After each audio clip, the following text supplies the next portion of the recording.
And judges, if you'll be kind enough to introduce yourselves. Great. Good morning, everyone. I'm Jay Barth. I'm the Chief Education Officer for the city of Little Rock, Arkansas, and a retired professor of American politics at Hendrix College.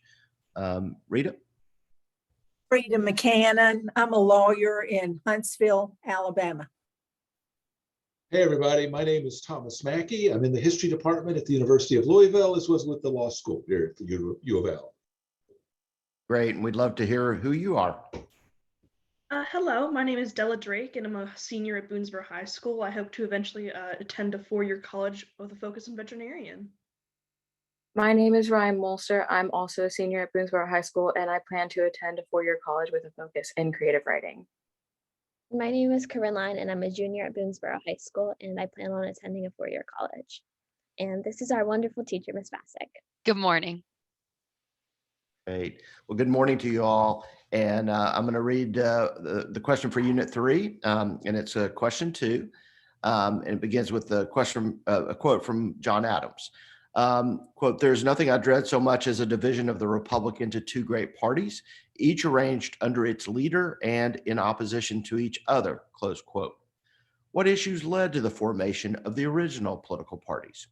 Next, to what extent have those issues persisted in American political parties? Finally, what are the advantages and disadvantages of a unified or divided government? I'll let y'all take it away. The original political parties in the U.S. were the Federalists and Anti-Federalists.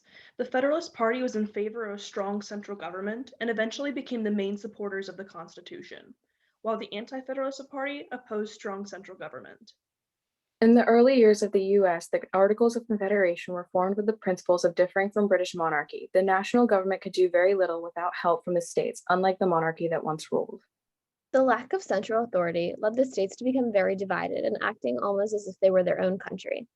The division and lack of national intervention created a movement of Federalists who believed that the Articles of Confederation were too weak to govern the nation.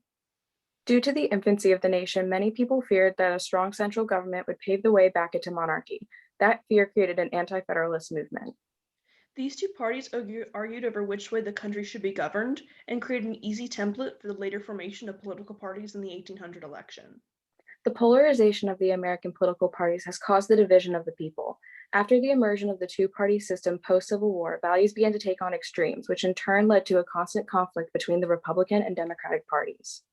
The massive amounts of support on both sides became a normalized approach to politics, leaders in power using it to their benefit to appeal to a wider audience. The two parties are the top two competitors during each election, as American citizens feel that if they were to vote for another party, their vote would be wasteful.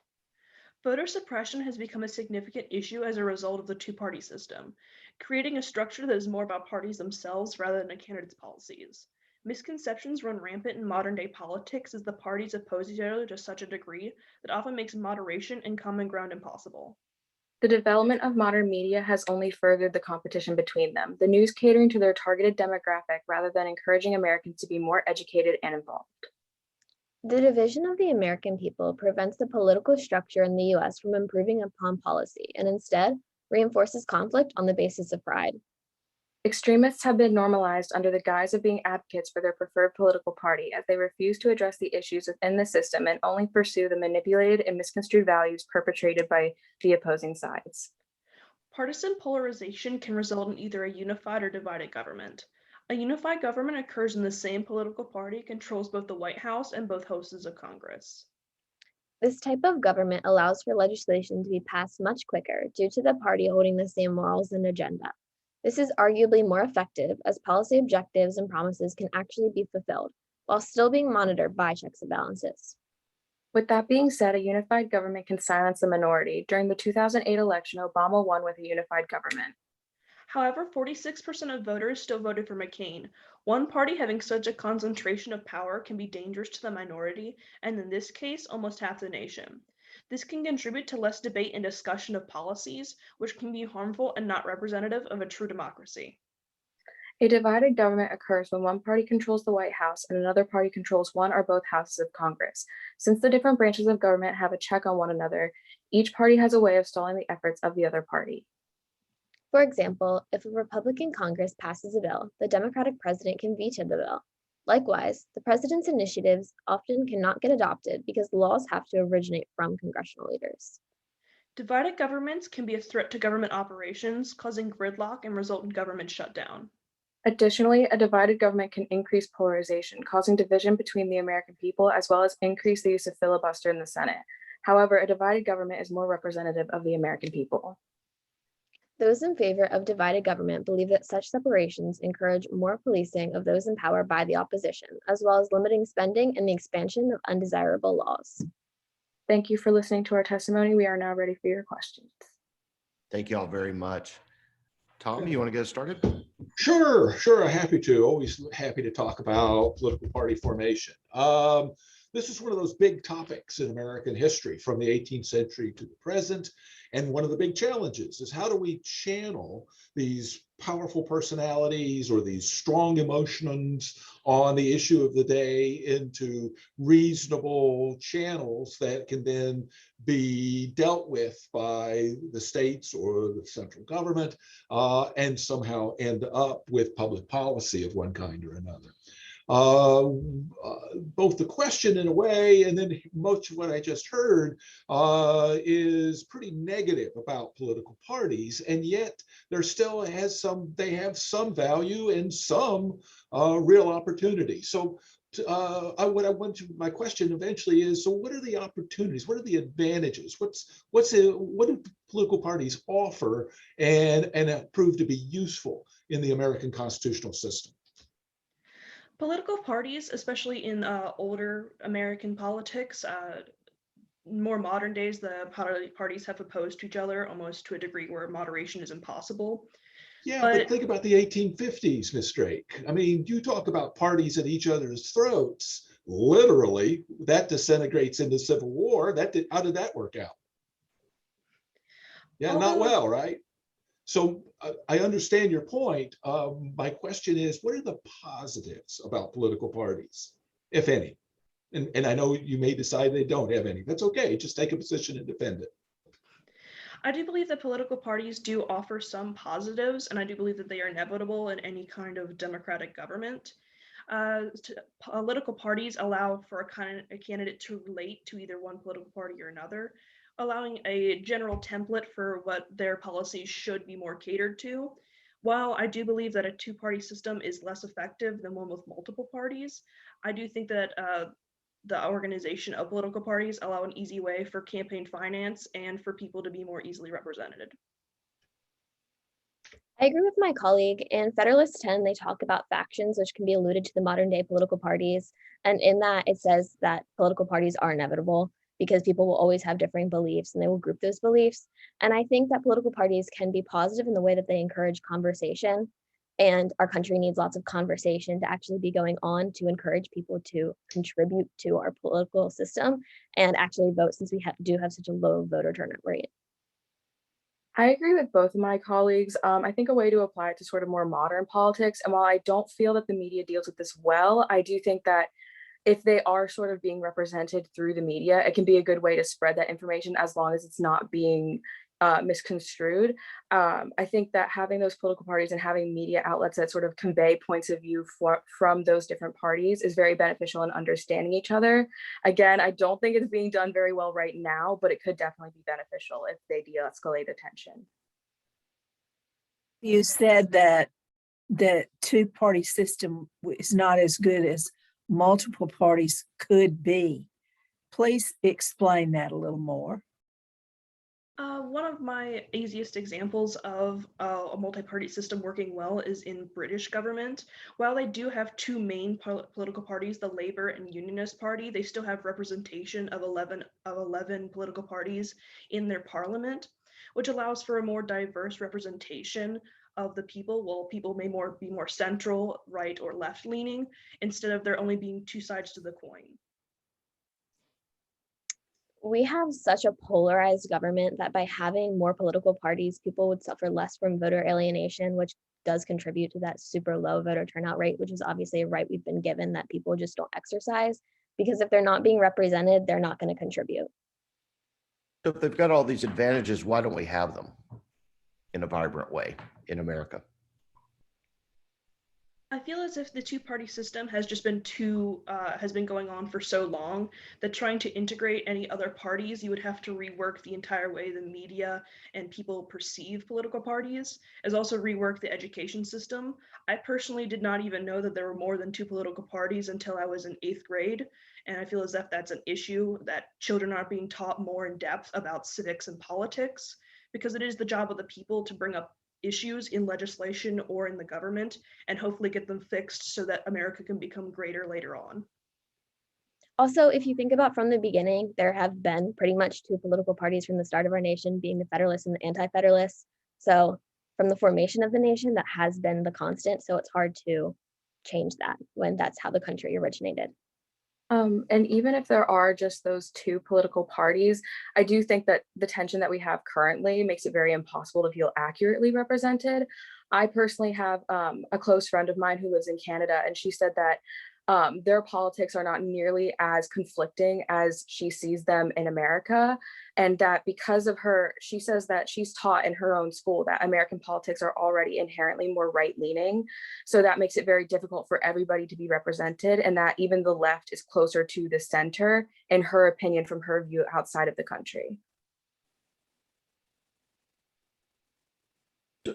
So I'm hearing a lot of negativity about political parties from y'all, the problems with them. As you think about your own kind of future as political change agents, social change agents, where do you see yourself engaging? In parties because they are still relevant and important, through nonprofits, other non-governmental organizations? Where do you see yourselves engaging? I feel as if the only way for any major change to ever happen in this country, especially with the depolarization of political parties, is to become an advocate through things like nonprofit organizations and promote the idea of cooperation between political parties instead of a democratic president immediately shooting down any legislation put up by the other side, instead of thinking more about the in-depths of policies and thinking about whether it's better for the nation instead of better for my political party. I think that political parties really are always going to be a thing, and I think that's just the reality of it, even if we do see negativity with that. So I see myself probably, I mean, maybe being independent, but still obviously voting based on policies versus the candidate. And I think that's part of the negativity is just, it's less about parties and more about candidates now. And I think we see that currently with our presidents that we've had recently, that there's so much tension starting from the top between presidents, and that kind of has lessened the power of the party and strengthened the candidates themselves.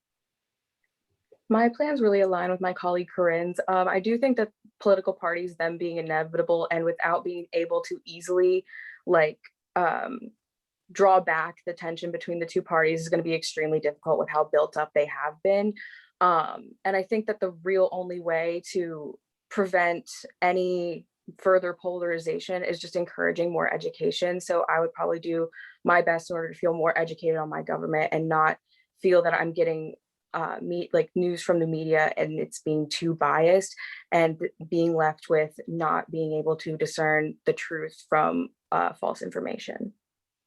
She's about to hold the card up. See there, what I what I wanted to know, and it won't mess up or help your score or anything.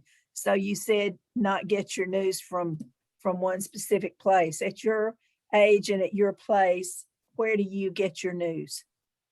I personally watch several different, news outlets. I don't try to just stick to one. And I know while it's not the most reliable place, I do try my best to fact check whatever social media I am on, because I feel that it's a little bit more truthful because it's actual people giving their own firsthand accounts rather than news outlets sort of catering to their own audience. Well, look, an interesting talk. This is an evergreen topic in American history. We've done this since the 18th century to today. People have struggled with it in state houses, in congresses, in federal judiciary, state judiciary. So of course, this is a hard topic. And of course, here with We the People, we ask high school students to solve it for us. So I thought you did a nice job of identifying the key issues. of taking a position and defending it, thinking well on your feet with these tough questions. So I thought it was a nice job. I agree. I think you did a very nice job. You covered a lot of turf. I thought you really actually did handle the last question about your own engagement and moving from today to your future very nicely and thoughtfully. And so I was very impressed with that, because I think that's sometimes a challenge to move from the past to thinking about your own futures. And I thought you showed some real sophistication and maturity in those answers. Rita? Especially like the fact that you all have been talking with friends and friends from other places, and even thinking about these ideas outside the We the People spectrum. And the reason I say that is it's so encouraging to us to know that those who are going to be in charge of our futures are thinking about it now. And you're not the first group, but it's very heartening to me to know you're also talking about civic education and making yourself more aware, but knowing more about it. And if you want to be involved in a third party, or if you want to be involved in giving back, there is so much room. There is so much room for it. And before I lose my chance, I went to a college, and I'm from a town that has one of the very best veterinary schools in the country. And I would love for you to come to Auburn, and I'll make that happen if you'll just save my name off your screen. Thank you. So good job, folks. Great. Thank you all, and good luck with the rest of your competition. Thank you very much. Thank I you. did a great job. Thank you so much. And Della, I have her contact information. I can get it for you. Thank you. Bye-bye. Thank you All guys right. so much. You bet. Bye-bye. Start breathing again. It's okay. Yes, Ryan, breathe. That's right.